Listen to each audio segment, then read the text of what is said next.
Hello, everybody. This is Pascal, and Hola a todos, soy Pascal. El embajador Chas Freeman volvió a hacer de las suyas. Dio una charla hace unos días en el Foro de Medio Oriente, donde proporcionó detalles increíbles sobre la geopolítica de Medio Oriente, los problemas actuales y por qué la región no será conocida como Medio Oriente por mucho más tiempo. En su lugar, se referirá a ella como Asia Occidental.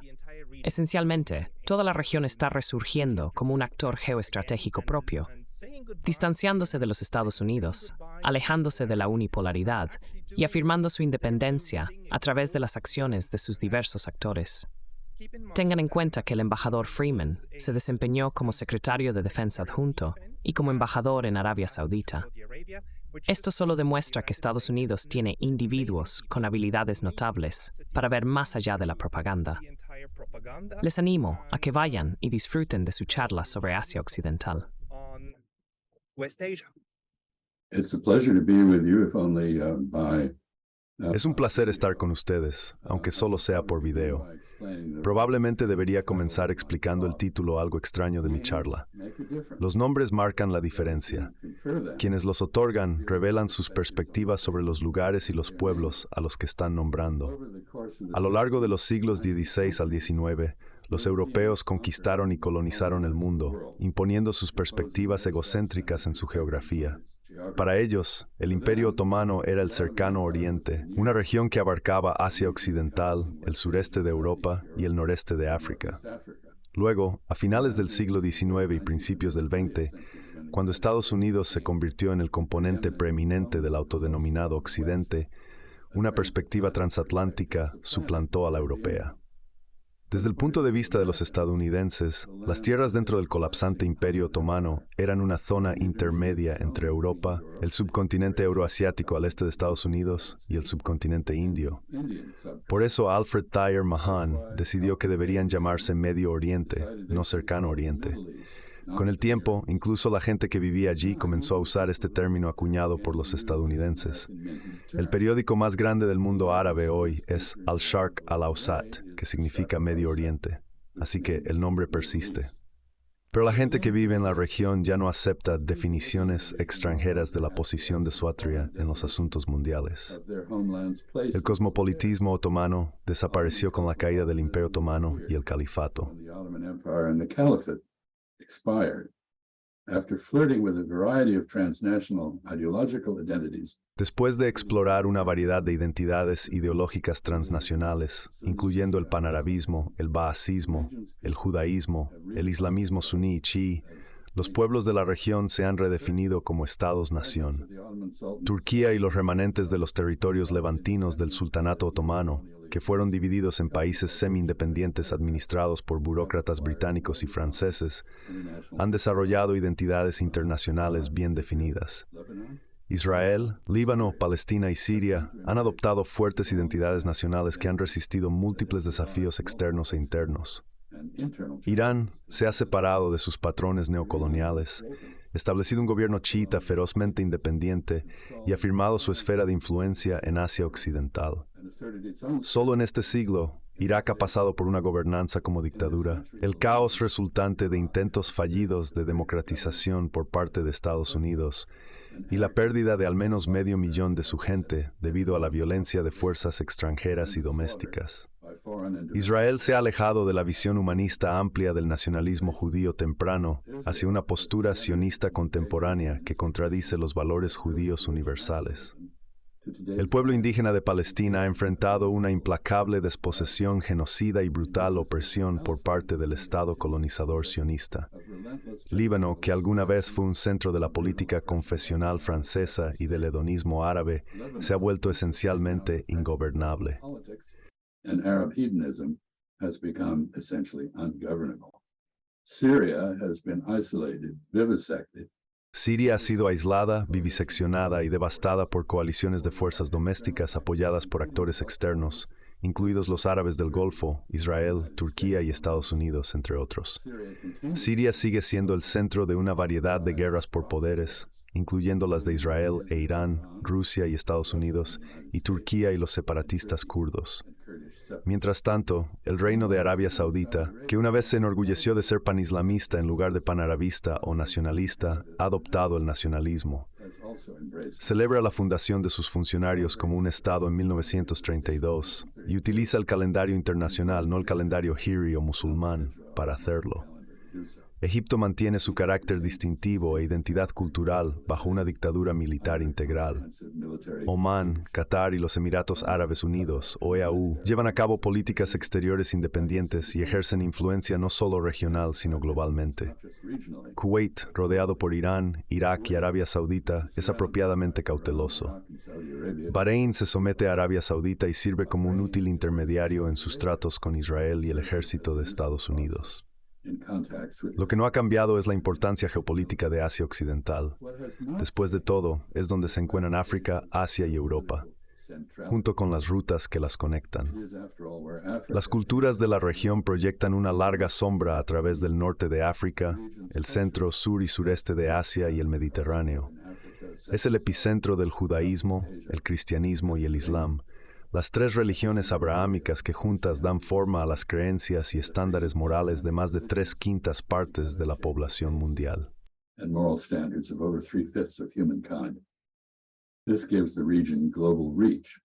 Esto le da a la región un alcance global. Sin embargo, a medida que los países de Asia Occidental buscan sus propios destinos, han superado el ser subordinados a las rivalidades de las grandes potencias y han terminado su vulnerabilidad a los esfuerzos externos por imponer ideologías ajenas como el marxismo o el gobierno representativo. El Islam político, que fue su respuesta original a estos sistemas extranjeros de gobierno, está en retirada. Los pueblos de la región se están reinventando de acuerdo con sus propias tradiciones de monarquía, dictadura militar, política consultiva, democracia parlamentaria o teocracia. La era del dominio extranjero, en el cruce de caminos del mundo, que comenzó con la invasión y ocupación de Egipto por Napoleón en 1798, claramente ha terminado. Esto no debería sorprendernos. Ha pasado casi 2/3 de siglo desde que Egipto obligó a los británicos y franceses a ceder el control del Canal de Suez. Gran Bretaña abandonó sus ambiciones imperiales al este de Suez hace 56 años. Han pasado 44 años desde que los iraníes expulsaron a su Shah, quien había sido instalado en una infame operación de cambio de régimen angloamericana un cuarto de siglo antes.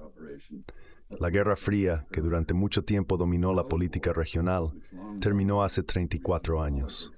El 11 de septiembre, que fundamentalmente enajenó a la región de los Estados Unidos, ocurrió hace más de 2 décadas, una generación completa en el pasado. Las sublevaciones árabes de 2011 ahora son un recuerdo distante y confuso para todos, excepto para aquellos que participaron. El mundo ha experimentado un cambio fundamental, y también lo han hecho Afroasia, Asia Occidental y el noreste de África.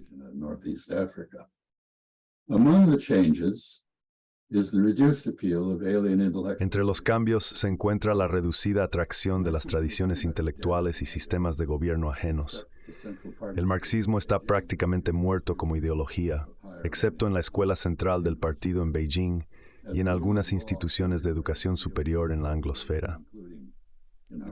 A medida que el Estado de Derecho cede paso al populismo en todas partes, incluyendo en nuestro propio país, la observación de Aristóteles de que la democracia tiende a degenerar en demagogia, autocracia y la tiranía de la mayoría parece confirmarse.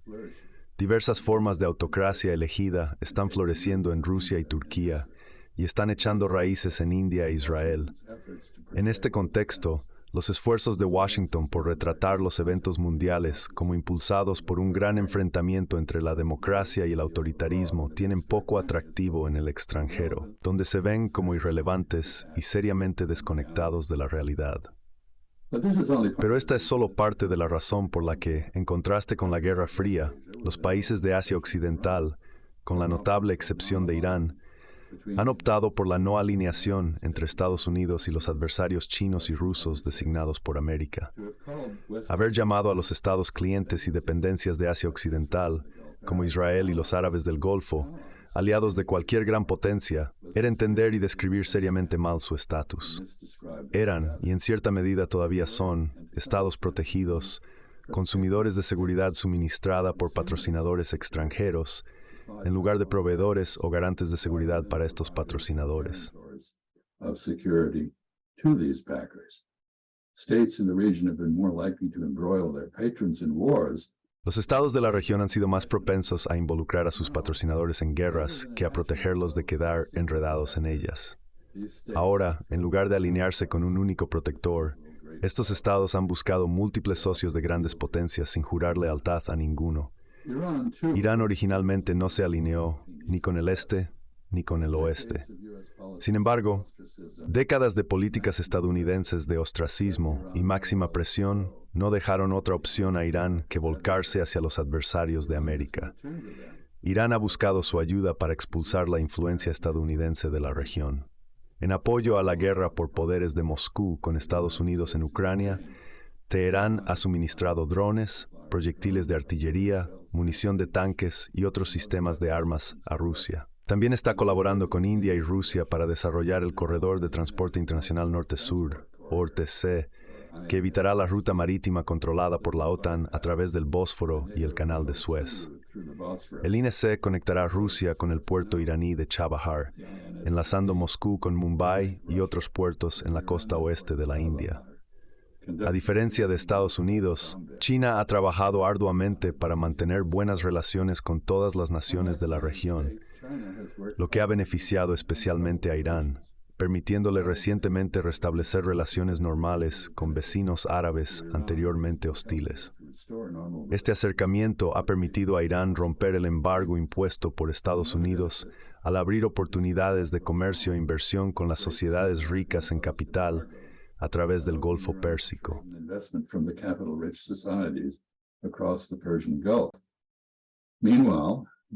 Mientras tanto, nuevas carreteras, ferrocarriles y oleoductos financiados por la Iniciativa del Cinturón y Ruta de la Seda de China prometen restaurar a Irán a su papel premoderno como un centro regional para intercambios económicos tanto este-oeste como norte-sur. Hace 4 décadas, Irán experimentó una transformación similar. Ahora, los estados árabes de la región también están en proceso de liberarse de las antiguas relaciones de patrón-cliente.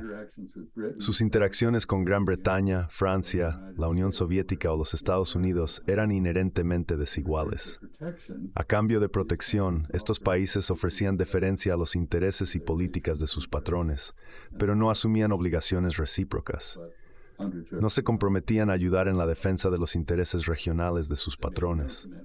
Estos intereses incluían la seguridad del suministro energético, el sobrevuelo y tránsito asegurados, acceso a mercados, contrarrestar el terrorismo y la exención de Israel de la presión global para conformarse a las normas del derecho internacional. Israel ahora enfrenta algunos de los mismos dilemas en sus relaciones con los Estados Unidos y otras potencias externas que sus vecinos árabes han confrontado durante mucho tiempo. Se siente incómodo con su continua sobredependencia del apoyo de los Estados Unidos. Ve la alineación con América contra China y Rusia como contraria a sus propios intereses. Israel ya no puede reclamar valores compartidos con los idealistas estadounidenses, aunque retiene el apoyo entusiasta de los sionistas acérrimos, así como de los racistas estadounidenses y los fanáticos religiosos.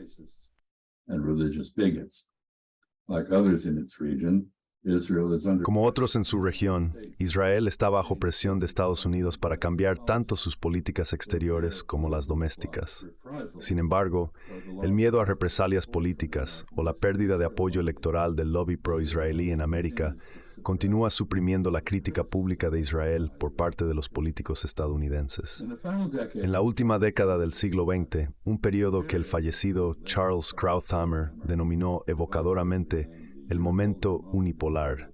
En los asuntos globales, Estados Unidos eclipsó a todas las demás potencias externas como protector y patrón tanto de los estados árabes de la región como de Israel. En 1973, en respuesta al ataque sorpresa de Egipto a las fuerzas israelíes que ocupaban el Sinaí, Estados Unidos proporcionó un apoyo militar masivo que permitió una contraofensiva israelí exitosa.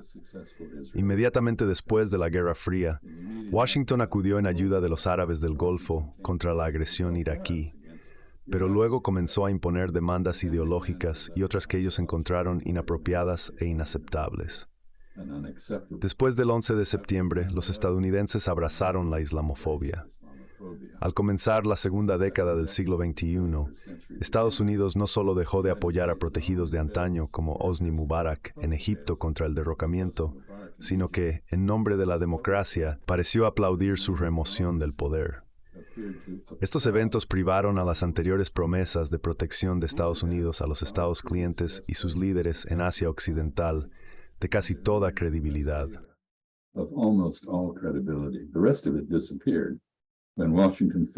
El resto desapareció cuando Washington no respondió a diversas acciones de Irán contra los intereses de los árabes del Golfo y la libertad de navegación en el estrecho de Hormuz. Ahora, mientras los árabes del Golfo se distancian de la deferencia pasada y la dependencia exclusiva de los Estados Unidos, no buscan ni aceptarán subordinación a China, India, Rusia o cualquier otro fuera de su región.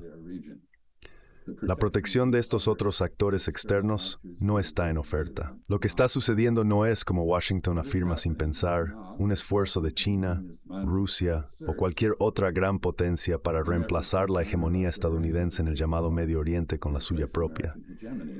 Tampoco los estados de la región están abiertos o en busca de relaciones de dependencia alternativas. En cambio, están persiguiendo activamente la autonomía estratégica a través de la diversificación, lejos de la sobredependencia política y económica de los Estados Unidos. Lograr tal autonomía no será fácil. En la práctica, hay límites hasta donde los estados de Asia Occidental pueden esperar desvincularse de la dependencia militar de América. Ninguna otra gran potencia tiene ni la disposición ni la capacidad para aceptar las cargas de defenderlos entre sí o contra enemigos externos como lo hizo Estados Unidos en el pasado. Los estados de Asia Occidental están contentos de explotar la rivalidad entre grandes potencias, pero no están impulsados por ella. Si no pueden extraer compromisos de defensa de grandes potencias externas, deben asumir la responsabilidad de su propia defensa.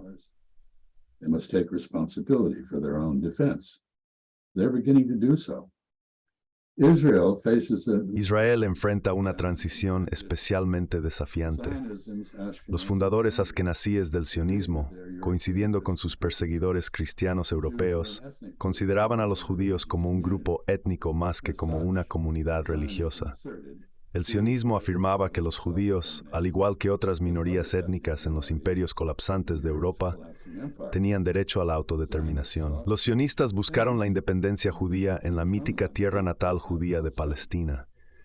En ese momento, con la condescendencia racista hacia los pueblos nativos no europeos que era típica, la describieron como una tierra sin gente, desestimando así a la población palestina residente como indigna de reconocimiento o reconocimiento. Esta actitud sentó las bases para el Estado sionista de hoy, que practica la segregación contra los árabes israelíes dentro del propio Israel, niega derechos básicos a los palestinos en Cisjordania, busca expulsarlos al exilio al desalojarlos de sus hogares, destruir sus granjas y llevar a cabo pogromos contra ellos. También causa deliberadamente sufrimiento y ocasionalmente masacres a los casi 2.2 millones de palestinos que ha encarcelado en Gaza. Este comportamiento, como era de esperar, incita tanto el odio árabe más amplio hacia Israel como la abominación global del sionismo. También pone en peligro los acuerdos de Abraham patrocinados por Estados Unidos, al hacerlos parecer como un proyecto cínico de familias gobernantes árabes autocráticas, impuesto a pesar de la oposición de la mayoría de sus súbditos, quienes continúan viendo a Israel como un Estado colonizador antiárabe inherentemente ilegítimo, apoyado por extranjeros.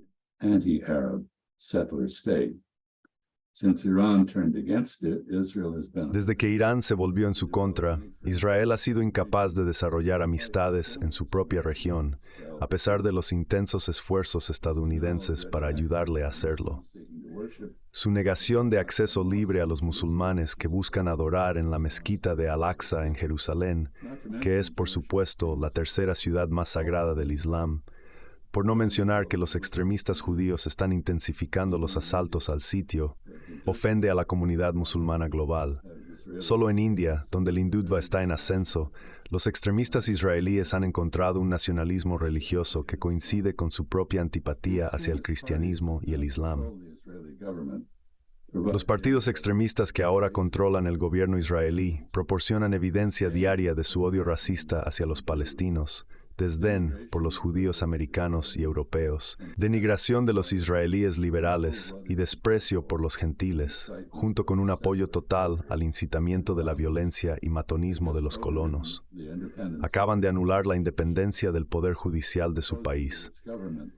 Proponen dar al gobierno el poder de encerrar a ciudadanos judíos israelíes en detención preventiva, de la misma manera que han encarcelado durante mucho tiempo a palestinos apátridas. Estos extremistas están creando una profunda división entre los israelíes judíos, desestabilizando la economía de Israel, catalizando una pérdida de confianza en el futuro de Israel y causando que los inversores extranjeros huyan. Las calles siguen llenas de manifestantes y gran parte de la Fuerza Aérea israelí está actualmente en huelga. La observación premonitoria de Abraham Lincoln en 1858 de que una dividida entre sí misma puede sostenerse es muy clavante para el futuro de Israel. Israel's threats to attack Iran. Las amenazas de Israel de atacar a Irán ahora suenan menos a planes y más a bravuconadas, esfuerzos por usar una amenaza extranjera para tapar divisiones domésticas y ocultar la debilidad israelí. Estas amenazas también sirven como advertencia a otros en la región de que Israel sigue siendo una potencia militar de primer orden. Los excesos sionistas no solo están dividiendo a los israelíes, llevando a muchos a emigrar, sino que también están desilusionando y alejando seriamente a judíos previamente simpáticos y de apoyo en Europa y las Américas. Su respaldo, junto con el de los cristianos fundamentalistas, ha sido tan esencial para sostener a Israel como lo fue el apoyo de los católicos europeos para la supervivencia del Reino Cruzado de Jerusalén del siglo XI al XIII. A Israel le resultará más difícil que a sus vecinos árabes diversificar las fuentes de su apoyo internacional. Ninguna gran potencia, aparte de Estados Unidos, parece preparada para pasar por alto, y mucho menos subsidiar, la brutal opresión israelí de sus poblaciones árabes cautivas. A medida que el papel internacional y la estatura de sus vecinos árabes crecen, la disposición de las grandes potencias externas para ofenderlos solo puede disminuir. Mientras tanto, los esfuerzos de Israel por evitar tomar partido en la guerra de Ucrania, a pesar de su dependencia de Estados Unidos y su gran población de habla rusa, no le han granjeado simpatías ni en Washington ni en Moscú. Algunos oligarcas rusos y ucranianos opuestos al presidente ruso Vladimir Putin ahora residen en Israel o reclaman la ciudadanía israelí.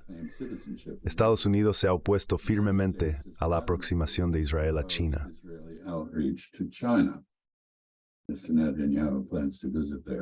El señor Netanyahu planea visitar ese lugar en algún momento de este año. Si Israel pierde el apoyo y la protección político-militar de los estadounidenses, cuyo respaldo a la causa sionista ya muestra divisiones partidistas y generacionales, luchará por reposicionarse geopolíticamente.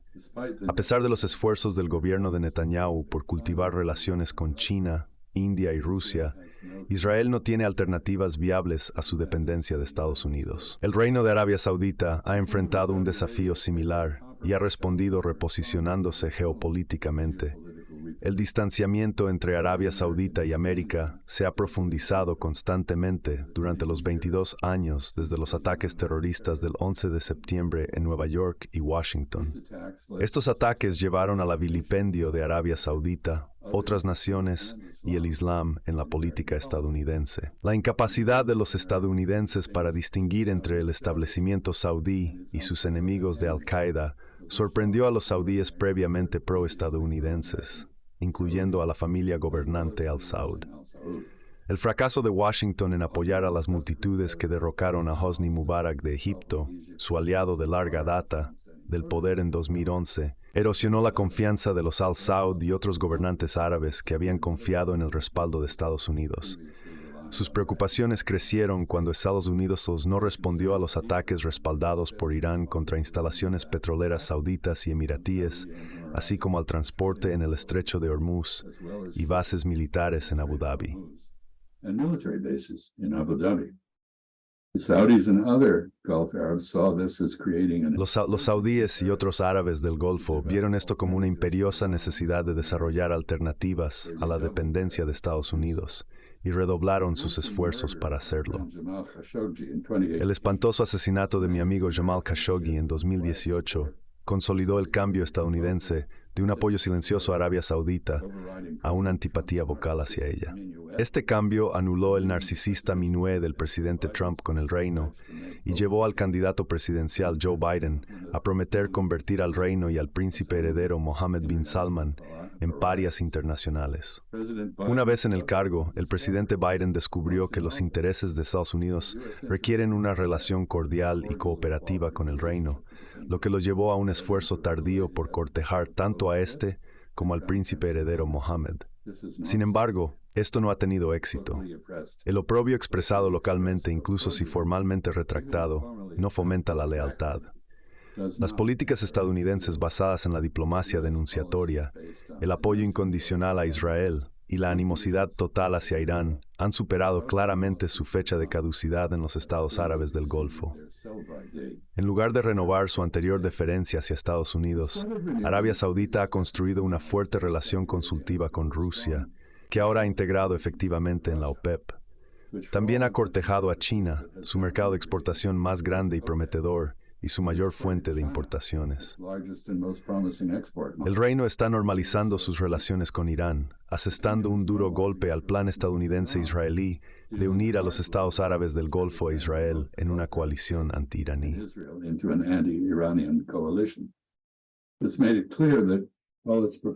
Esto dejó claro que, aunque está preparado para tratar de manera transaccional con Israel, normalizar las relaciones con el Estado sionista le costaría tanto a Estados Unidos como a Israel mucho más de lo que cualquiera podría ofrecer. Al igual que Israel y el resto de Asia Occidental, con la excepción de Irán, Arabia Saudita ha rechazado alinearse con Occidente o Rusia en la guerra de Ucrania. A pesar de las objeciones estadounidenses, el reino está normalizando ahora las relaciones diplomáticas con Siria. El príncipe heredero Mohammed, que se volcó hacia China, India y Rusia cuando era persona non grata en Occidente, desde entonces ha intercambiado visitas con el presidente Macron de Francia y el presidente Erdogan de Turquía. Ha recibido al presidente Biden y al ex primer ministro británico, junto con sus principales asesores en su patria. También ha sido invitado a visitar Londres. Ha redoblado los esfuerzos para formar relaciones y elegir amistades con otros países que, en su juicio, sirven mejor a los intereses sauditas. Como resultado, junto con los EAUs y Qatar, que han adoptado políticas exteriores basadas en el realpolitik que eluden o desafían la primacía estadounidense, el reino ha surgido como una potencia de rango medio con un alcance global significativo. Al mismo tiempo, Riyadh ha buscado aumentar su influencia regional a través del acercamiento con el gobierno sirio, al que había pasado los últimos 12 años intentando derrocar, y ha reabierto su diálogo largamente interrumpido con Hamas.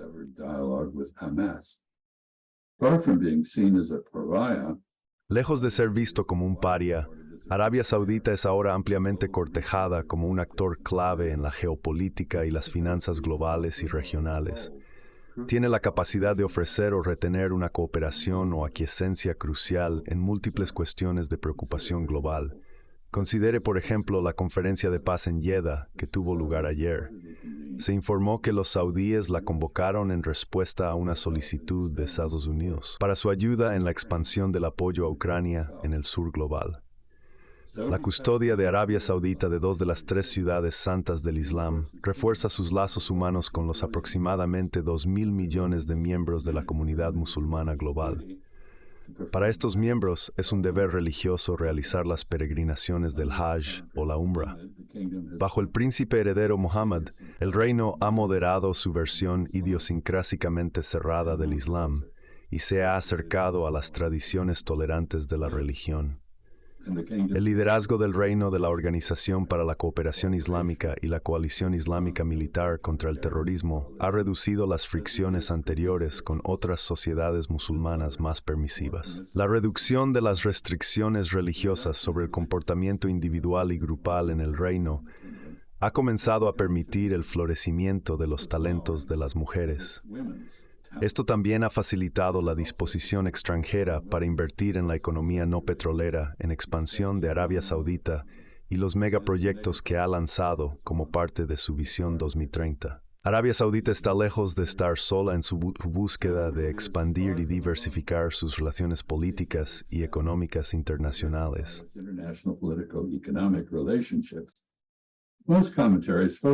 La mayoría de los comentarios se centran en los esfuerzos de los EAU y Qatar por consolidar lazos con China y Rusia. Al igual que Israel, Dubái se ha convertido en un refugio importante para los rusos que buscan evitar las complicaciones en su país creadas por las sanciones occidentales.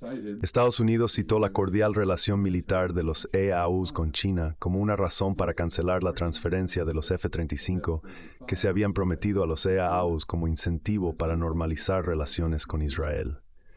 Sin embargo, el éxito de Dubái como entrepot internacional, centro de negocios y financiero, está estimulando una creciente competencia por parte de Arabia Saudita en finanzas, comercio, inversión, tecnología de vigilancia y producción de armamentos. Arabia Saudita espera que su principal vehículo de inversión, el Fondo de Inversión Pública, tenga más de $2 billones para 2030, convirtiéndolo en el más grande del mundo. Ha solicitado la membresía en los denominados BRICS y en el nuevo Banco de Desarrollo de los BRICS. Los saudíes, en particular, después de décadas de casi total dependencia de las importaciones internacionales de armas, ahora buscan atraer inversión a sus industrias militares domésticas. Esto es un golpe de muerte potencial al enfoque tradicional estadounidense de insistir en que el reino y otros estados protegidos como los LUs no compren armas de competidores de Estados Unidos, mientras que Washington simultáneamente se niega a venderles alternativas estadounidenses.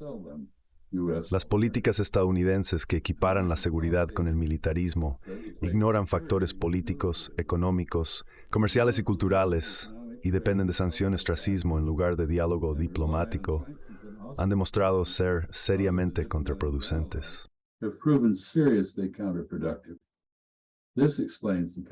Esto explica la paradoja de que, mientras las fuerzas aéreas, navales y terrestres de Estados Unidos continúan presentes o realizando ejercicios en los 6 miembros del Consejo de Cooperación del Golfo, así como en Irak y Siria, se percibe que Estados Unidos se está retirando de la región. A medida que el dominio de las grandes potencias en Asia Occidental disminuye, los países de la región están persiguiendo sus propios intereses a través de la Realpolitik. Este enfoque les está permitiendo avanzar en cuestiones que durante mucho tiempo se habían considerado intratables. Hace 5 meses, años de esfuerzos por parte de Irak y Omán para facilitar la restauración de las relaciones entre Arabia Saudita e Irán culminaron en la exitosa mediación china de un acercamiento entre los dos países.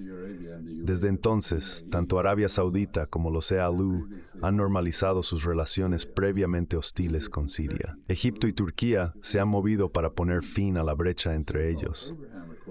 Los llamados Acuerdos de Abraham, por los cuales Bahrein y los EAU establecieron relaciones diplomáticas con Israel, son otro ejemplo de pragmatismo interesado que produce progreso. Estos acuerdos reflejaron el interés de los estados árabes en aprovechar el poder político del lobby israelí en Estados Unidos en su beneficio, así como en obtener un acceso ampliado a las armas estadounidenses. El lobby israelí ha desempeñado desde entonces el papel deseado, pero Estados Unidos no ha cumplido con la entrega de los F-35 y otros sistemas de armas que había prometido proporcionar.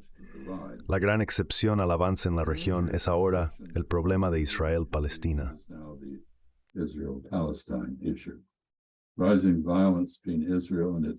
El aumento de la violencia entre Israel y sus poblaciones árabes cautivas ha detenido el desarrollo de los lazos manifiestos de Israel con los estados árabes y está alejando a Israel de Occidente. La aceptación regional de Israel, por deseable que sea, depende de la aceptación por parte de Israel de los derechos de sus ciudadanos árabes. Sin embargo, actualmente no hay evidencia de la disposición ni estadounidense ni israelí para abordar este asunto. No ha habido un proceso de paz durante décadas, y se ha hecho evidente que lo que Israel entiende por paz es la rendición palestina a la supremacía judía y el despojo. Lamentablemente, Estados Unidos ahora es incapaz de ejercer un liderazgo efectivo en cualquiera de estos temas. Washington no tiene lazos con Teherán ni con Damasco. Tiene relaciones tensas con Riad, relaciones tensas con Ankara, relaciones estancadas con El Cairo y relaciones mutuamente exasperadas y en deterioro con Jerusalén.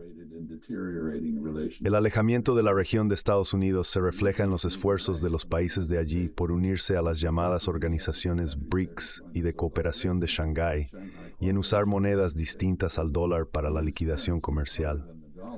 Aunque no desean sacrificar sus relaciones con Estados Unidos, las potencias regionales, incluyendo Arabia Saudita, los Emiratos Árabes Unidos y Egipto, han señalado que tienen la intención de aprovechar al máximo estas nuevas aperturas mientras se preparan para un mundo multipolar postamericano. La desdolarización es parte de esta evolución.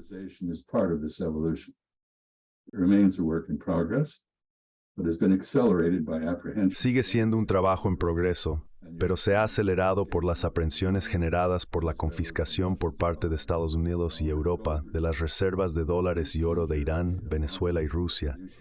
Estas incautaciones hicieron burla de las responsabilidades fiduciarias de los bancos centrales. Subrayaron la realidad de que Estados Unidos y sus aliados occidentales ahora hacen y rompen las reglas del orden internacional de la posguerra según les conviene. Plantearon serias dudas sobre hasta qué punto el dólar almacena valor. A pesar del riesgo aumentado de mantener dólares, el acuerdo del petrodólar de 1973 sigue vigente por ahora. Este acuerdo, que muchos han olvidado, permitió que el dólar, que acababa de convertirse en una moneda fiduciaria ya no respaldada por oro, continuara como el medio universal de transacciones en mercados de materias primas como la energía y los materiales brutos. Bajo este acuerdo, los saudíes, y por extensión otros miembros de la OPEP, acordaron mantener sus reservas monetarias en dólares y reinvertir cualquier dólar que reciban por su petróleo en Estados Unidos. La capacidad de Estados Unidos para imprimir dinero en lugar de exportar bienes y servicios para equilibrar sus importaciones es única y la base de la primacía global estadounidense. Sin embargo, la ventaja indefinida conferida a América por tal hegemonía monetaria ya no se puede dar por sentada. Hay mucho en juego para Estados Unidos con los recién conflictivos estados de Asia Occidental.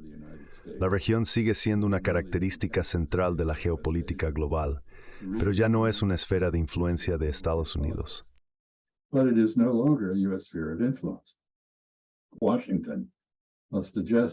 Washington debe ajustarse a la nueva realidad de que sus antiguos estados clientes ahora ven que es de su interés mantener relaciones políticas, económicas y militares con múltiples socios externos. Ya no le otorgarán a América el monopolio en compras de armas y presencia militar, ni diferirán a los intereses de Estados Unidos si no pueden ser persuadidos de ver esos intereses como propios. Tal persuasión requeriría un nivel de compromiso diplomático estadounidense respetuoso con ellos que no se ha visto en décadas. Los países de la región necesitan la seguridad de que Washington es un apoyo confiable de sus intereses, en lugar de un campeón unilateral de los suyos. Con este fin, Estados Unidos debe ganarse su cooperación, ofreciendo beneficios económicos y políticos tangibles. América no tendrá éxito enfocándose en prevenir que acepten tales beneficios de China u otros grandes competidores de poder, mientras no ofrece alternativas atractivas. Estados Unidos ha reconocido desde hace tiempo que tanto la prosperidad doméstica como la global requieren acceso a los recursos hidrocarburíferos de la región del Golfo Pérsico y ha actuado unilateralmente para proteger dicho acceso. A pesar del resurgimiento de Estados Unidos como exportador neto de energía y competidor internacional con el petróleo y gas de Asia Occidental, el Golfo Pérsico retiene su importancia para la economía mundial. Sin embargo, la disposición y capacidad de los estadounidenses para asumir toda la carga de proteger el acceso de otras naciones a los hidrocarburos del Golfo no son lo que eran antes. Las experiencias recientes han hecho casi imposible convencer a alguien en la región de que Estados Unidos sigue comprometido y listo para hacer lo que una vez hizo en este sentido. Ningún país en Asia Occidental, ningún país árabe, ni Israel, ni ningún otro país está ahora preparado para depender exclusivamente de Estados Unidos para proteger su identidad nacional o su comercio energético. Hay un creciente interés en la región y más allá en alternativas a las garantías estadounidenses en declive del acceso global a la energía que el mundo necesita para prosperar. Tales alternativas deben basarse en capacidades de defensa individuales y colectivas, reforzadas de los productores de energía de la región, así como en acuerdos entre ellos para no obstruir las exportaciones de los demás. Los principales países a los que exportan también necesitarían estar involucrados. Por mucho que Estados Unidos prefiera restringir la cooperación diplomática y naval a los llamados aliados, esto no sería suficiente. China es ahora el mayor importador de petróleo y gas del Golfo Pérsico, seguido por India. Ambos deben ser parte de cualquier arreglo de seguridad multinacional y desplegar una estructura de fuerza efectiva para apoyarlo. Prerequisitos para una distribución efectiva de la carga es un acuerdo entre las grandes potencias externas para dejar de lado su rivalidad militar en el Golfo Pérsico a favor de proteger un interés común en sostener la prosperidad global, así como su propio bienestar.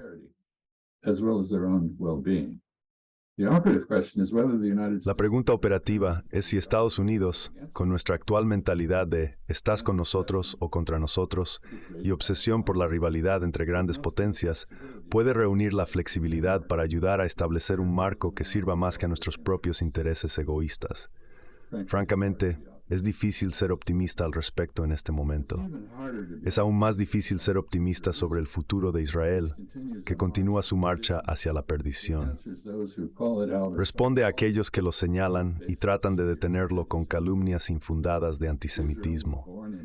Israel nació con esperanza. Corre el riesgo de terminar en tragedia, víctima de la soberbia y de no prestar atención a las lamentaciones y advertencias de sus bienintencionados. La caída de Israel, si llega, no será impuesta por la resistencia palestina a sus injusticias ni por la hostilidad de sus vecinos árabes. Será por sus propias manos, con más que un poco de ayuda de sus amigos estadounidenses. Lamentablemente, Estados Unidos ha sido tanto el facilitador del descenso de Israel hacia prácticas autodestructivas y desagradables como cualquier persona que da dinero a un alcohólico para comprar licor. El apoyo incondicional a Israel sigue siendo esencial para extraer contribuciones de campaña de los sionistas estadounidenses de sillón, pero no crea nada más que riesgo moral para Israel y lo convierte en un lastre para las relaciones exteriores de Estados Unidos. Los subsidios estadounidenses para Israel y la insistencia en su excepción única de las normas del derecho internacional, más que cualquier otra cosa, hacen que el mundo desestime las afirmaciones de Estados Unidos de apoyar la justicia, los derechos humanos y la democracia con un escepticismo que roza el desdén.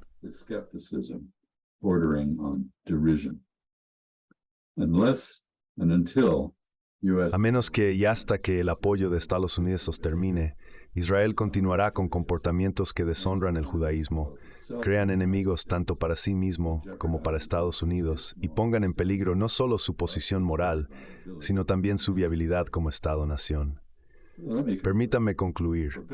Para bien o para mal, Asia Occidental ha adquirido un dinamismo que exige la reconsideración y ajuste de las políticas estadounidenses de larga data. Las relaciones entre sus países y entre ellos y el mundo exterior están cambiando.